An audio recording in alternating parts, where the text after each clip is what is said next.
আমাদের শামীম ভাইয়ের সাথে যখন কোলাকুলি করি মনে হচ্ছে আল্লামা সাঈদীর ঘ্রাণ পাই।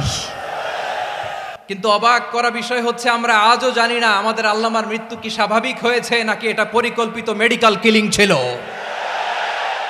এই রিপোর্ট গণমানুষের কাছে প্রচার করে জানাতে হবে। এই দাবির সাথে কি সবাই আপনারা একমত? কারা কারা একমত হাত তুলে দেখান। হযরতুল আল্লাম শহীদ মরহুম আল্লামা দেলওয়ার হোসেন সাঈদী রহিমাহুল্লাহ, ওনার স্মৃতি বিজড়িত আজকের এই ঐতিহাসিক প্যারেড ময়দানের তাফসিরুল কোরআনের প্রোগ্রামে সব আছে। স্টেজ আছে, শ্রোতা আছে, প্যান্ডেল আছে, মিডিয়া কাভারেজ আছে, কিন্তু আমাদের কলিজার টুকটাটা আমাদের মাঝে নাই। আজকের এই প্রোগ্রামে আলোচক হয়ে এই চেয়ারে আমি না বসে ওই শ্রোতাদের কাতারে বসে যদি আমাদের আল্লামার নুরানি চেহারার দিকে তাকিয়ে ওয়াজ শুনতে পারতাম, আমাদের হৃদয়টা ঠান্ডা হয়ে যেত, আমাদের তৃষ্ণার্ত হৃদয় শান্ত হতো। সব আজকে আছে, কি যেন নাই, ঠিক কিনা বলেন? আল্লাহ তাআলা প্রতি 100 বছরে একজন মুজাদ্দিদ পাঠায়, প্রতি 100 বছরে একজন মুজাদ্দিদ, যিনি সমাজকে সংস্কার করেন। আল্লামা দেলওয়ার হোসেন সাঈদী রহিমাহুল্লাহ ছিলেন তেমন একজন মুজাদ্দিদ। চিৎকার করে বলেন ঠিক কিনা? উনি শিরক বিদআতের আস্তানাকে তছনছ করে দিয়েছেন, তাওহীদের বাণীকে সমুন্নত করেছেন, গণমানুষের কাছে তাফসিরুল কোরআনকে জনপ্রিয় করেছেন। আজীবন আজীবন তিনি ইসলামকে বিজয়ী শক্তি হিসেবে দেখার স্বপ্ন দেখতেন। এত প্রাঞ্জল ভাষা, এত চমৎকার আধুনিক প্রেজেন্টেশন, গণমানুষের কাছে কোরআনের তাফসিরকে এভাবে জনপ্রিয় করে তোলার মতো ব্যক্তিত্ব আল্লামা সাঈদী ছাড়া দ্বিতীয় কেউ এই বাংলার ভূখণ্ডে নাই। এই যে তাফসিরুল কোরআন, এই যে টার্মিনোলজি, এই টার্মটাই উনি আসলে জনপ্রিয় করেছেন। আমরা আগে জানতাম না যে এভাবে তাফসির করা যায়, এভাবে scientific indications of the Holi কোরআনকে মানুষের কাছে পেশ করা যায়, এভাবে এত জীবন ঘনিষ্ঠ করে, এত ইন্টারেক্টিভ করে কোরআনের কথাগুলো মানুষের কাছে উপস্থাপন করা যায়। উনি অন্যায়ের বিরুদ্ধে সবসময় সোচ্চার ছিলেন, প্রতিবাদী কণ্ঠস্বর ছিলেন।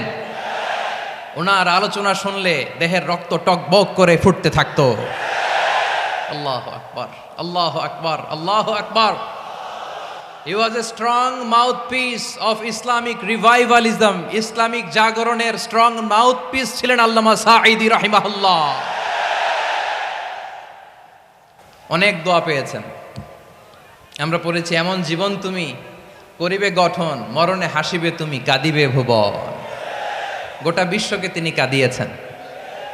আল্লামা যখন ইন্তেকাল করলেন, আমি তখন মালয়েশিয়া থেকে যুক্তরাষ্ট্রে একটা কনফারেন্সে যোগ দিতে যাচ্ছি, কাতার এয়ারলাইন্সে। মালয়েশিয়া থেকে দোহাতে নামলাম। দোহায় যখন আমার ট্রানজিট, তখন শুনতে পেলাম যে আল্লামা বিদায় নিয়েছেন। সোশ্যাল মিডিয়ায় শুনে বিশ্বাস করতে পারলাম না। মুহূর্তের মধ্যেই মাসুদ সাঈদী ভাইকে মেসেজ করলাম, উনি কোনো উত্তর দিতে পারলেন না। মাসুদ ভাইয়ের সাথে যখন কোলাকুলি করি, আমাদের শামীম ভাইয়ের সাথে যখন কোলাকুলি করি মনে হচ্ছে আল্লামা সাঈদীর ঘ্রাণ পাই। শরীরটা লিটারালি কাঁপছিল, নিজেকে মানাতে পারছিলাম না, বিশ্বাস করতে পারছিলাম না যে আসলে আল্লামা বিদায় নিয়েছেন। ইন দ্য মিন টাইম আমার সেকেন্ড ফ্লাইট দোহা টু নিউ ইয়র্ক, 12 ঘন্টার ফ্লাইটে উঠলাম, ইন্টারনেট থেকে বিচ্ছিন্ন হলাম। নামার পরে শুনলাম আল্লাহু আকবার, যেখানে ওনাকে কবরস্থ করার কথা ছিল সেখানেও কবর দিতে দেয়া হয় নাই। ছবিগুলো দেখতে লাগলাম, হাসিমাখা মুখ, হাসিমাখা নিথর দেহটা, মরণে হাসিবে তুমি, কাঁদিবে ভুবন। From east to west, from north to south, the entire globe, গোটা বিশ্ব ওনার জন্য কেঁদেছে, গোটা বিশ্ব কেঁদেছে। কাবার গিলাফ ধরে ধরে মানুষ চিৎকার করেছে। এর চেয়ে শ্রেষ্ঠ মৃত্যুকার হতে পারে? আমাদের আল্লামার আর কি পাওয়ার ছিল বলেন? আর কি পাওয়ার ছিল? কুল্লু নাফসিন যায়িকাতুল মাউত, যারাই দুনিয়াতে আসবে তারা ইন্তেকাল করবে, এটা আমরা মেনে নেই, এটা আমরা জানি। কিন্তু অবাক করা বিষয় হচ্ছে আমরা আজও জানি না আমাদের আল্লামার মৃত্যু কি স্বাভাবিক হয়েছে নাকি এটা পরিকল্পিত মেডিকেল কিলিং ছিল। এটা যে পরিকল্পিত মেডিকেল কিলিং ছিল, এটা ধারণা করার পেছনে অনেক কারণ আছে। তিনি আধিপত্যবাদের বিরুদ্ধে সোচ্চার ছিলেন, ফ্যাসিবাদের বিরুদ্ধে সোচ্চার ছিলেন, রাজনৈতিক প্রতিহিংসার শিকার ছিলেন। এজন্য এটা মেডিকেল কিলিং হতে পারে এ ধারণা আমরা করতেই পারি। আওয়াজ করে বলেন ঠিক কি না? যেই সময়টা আমরা কাটাচ্ছি, এত সুন্দর সময় বাংলাদেশ আর পাবে না। আমাদের জন্মের পর থেকে এরকম চমৎকার সময় আমরা পাই নাই। এটাই আসল সময়। আমরা ইন্টারিম গভর্নমেন্টের কাছে দাবি জানাই, উচ্চতর তদন্ত কমিটি করে এটা কি হত্যাকাণ্ড ছিল নাকি স্বাভাবিক মৃত্যু ছিল, এই রিপোর্ট গণমানুষের কাছে প্রচার করে জানাতে হবে। এই দাবির সাথে কি সবাই আপনারা একমত? কারা কারা একমত হাত তুলে দেখান।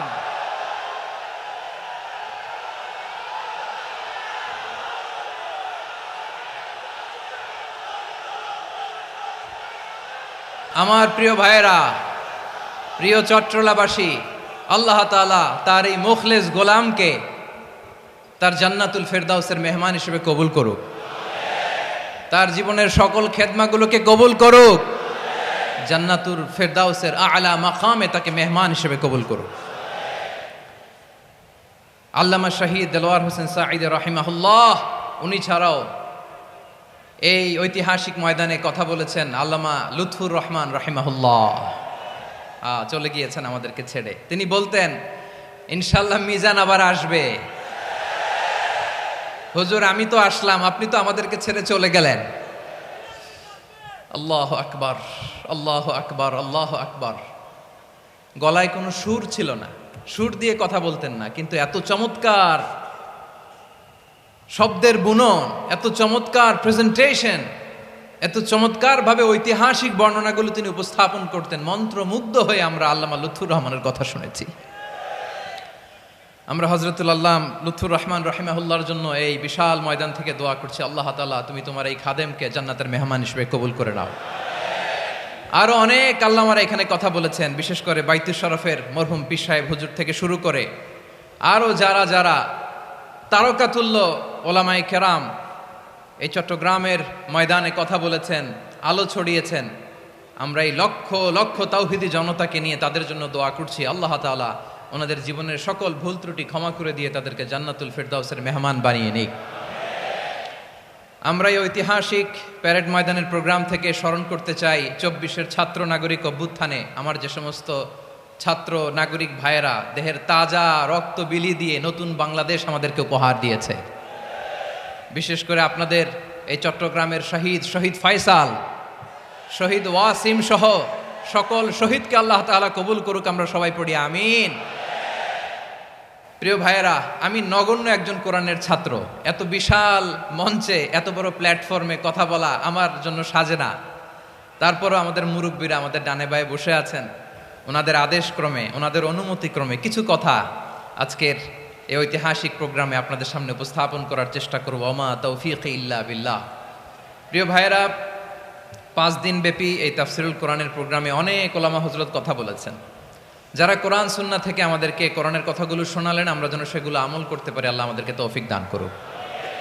শুরুতে আমাদের নিয়তটাকে খালেস করে নেওয়া দরকার। এই যে গ্যাদারিং, এই যে হিউজ শোডাউন, এগুলো যদি আমাদের নিজেদেরকে পরিবর্তন না করে তাহলে এতে কোনো লাভ নাই। জোরে বলেন ঠিক কিনা? এই প্রোগ্রাম যদি আমাদের জীবনকে পরিবর্তন করে, আমাদের চিন্তার ডিএনএ-কে চেঞ্জ করে দেয়, তাহলেই চট্টগ্রামের প্যারেড ময়দান সার্থক। আসুন আমরা চিন্তাকে খালেস করে নেই। আমরা সবাই নিয়ত করি যে যতটুকু কথা আমরা কোরআনের আলোকে শুনবো, আমলের নিয়তে শুনবো ইনশাআল্লাহ। বলেন সবাই।